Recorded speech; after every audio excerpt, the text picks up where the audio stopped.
How to put photos side by side on an iPhone.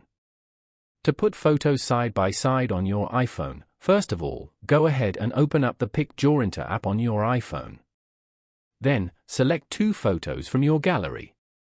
Make sure the number of photos doesn't exceed the set limit. Choose the style of layout from the bottom panel. Then, choose the side-by-side collage layout. After that, tap on Next in the bottom right corner of your screen. Now, continue with payment for the subscription if you wish to download the higher resolution of the photo. This time, we will skip the free trial. Then, tap on Save at the top right corner of your screen. After that, tap on the download icon from the bottom panel of your screen. By following these simple steps, you can easily put photos side by side on your iPhone. Thank you for watching.